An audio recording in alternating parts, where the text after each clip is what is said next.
Charles e Gay-Lussac também fizeram uma avaliação de qual seria o comportamento do volume em relação à temperatura, considerando a pressão constante e o número de mols constante. Ou seja, num ambiente isobárico, onde a pressão é constante, como que o volume se comporta em relação à temperatura. E também avaliaram em um ambiente isocórico, isovolumétrico, o isométrico, no qual o volume é constante e o número de mols constante, como que a pressão se comporta em relação à temperatura.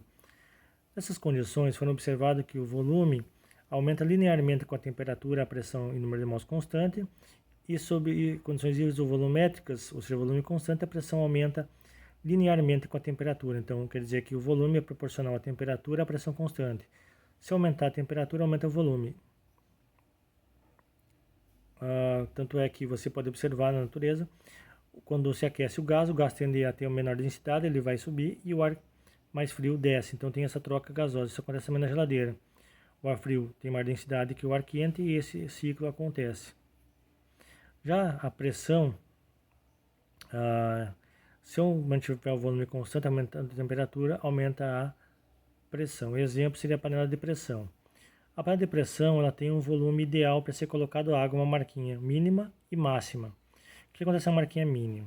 A marquinha mínima, lembre que o volume de ar ali dentro vai aumentando à medida que a água vai evaporando.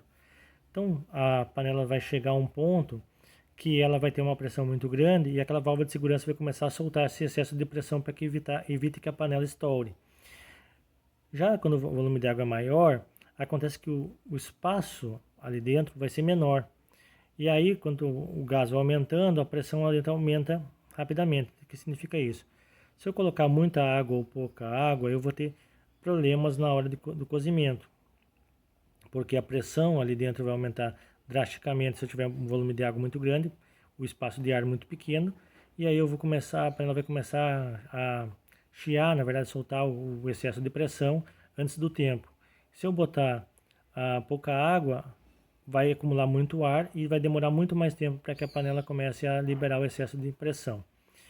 Outra observação que eu posso colocar aqui, por exemplo, pressão constante, volume constante. Exemplo, um recipiente contendo um gás, um frasco pequeno.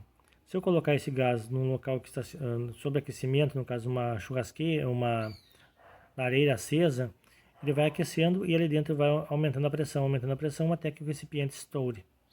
Então a temperatura aumenta, a pressão aumenta se o recipiente tiver o volume constante. Tá? Então aqui os exemplos.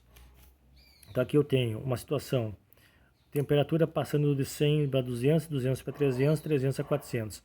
Então tem um gráfico de volume em temperatura, levando em conta a temperatura em Kelvin, tá? Não é em Celsius, temperatura em Kelvin. Se o volume ele passa de 1 para 1/4 do volume inicial, então se o volume diminui, a temperatura diminui. Se a temperatura aumenta, o volume aumenta. E a relação pressão e volume é constante. 400 divididos por 1, 400. 300 divididos por 3/4, 400. 200 dividido por 1/2, 400. 100 dividido por 1/4, 400. Então existe uma linearidade. E essa linearidade está relacionada então à lei de Charles Gay-Lussac, ou simplesmente lei de Charles. Então o volume ele é proporcional à temperatura desde que a pressão seja constante. Agora vamos observar o seguinte. Aqui eu tenho várias isóbaras. Essas retas aqui são isóbaras. Então cada reta aqui foi feita numa pressão. Se eu analisar essa situação aqui, eu tenho que fazer com que a temperatura passe daqui, T1, volume é V1, para T2.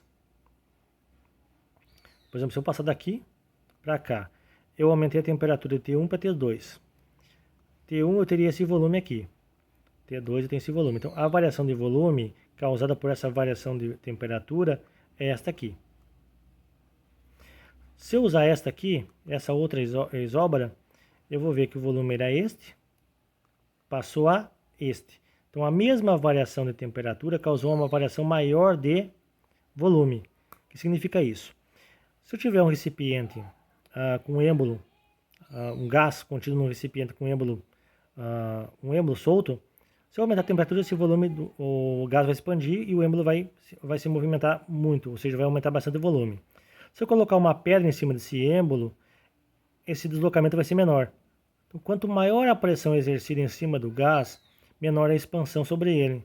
De modo geral, o que eu posso dizer é o seguinte: esse gráfico nos diz que uma maior variação de temperatura é necessária para que o volume se altere em altas pressões. De modo geral, eu posso dizer assim: aqui eu tenho uma isobra em pressão alta e aqui uma isobra em pressão mais baixa. Pressão mais baixa significa que uma variação de temperatura pequena causa uma variação de pressão grande. Então aqui eu tenho pressão, falei o contrário, pressão alta, pressão baixa.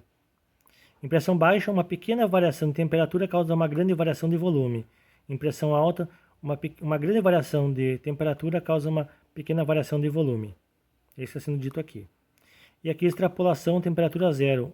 A temperatura zero seria o 0 graus, que é a vela extrapolada, e chegou-se a menos 273,15 graus Kelvin como sendo graus Celsius como sendo temperatura de 0 Kelvin. O volume das moléculas é zero.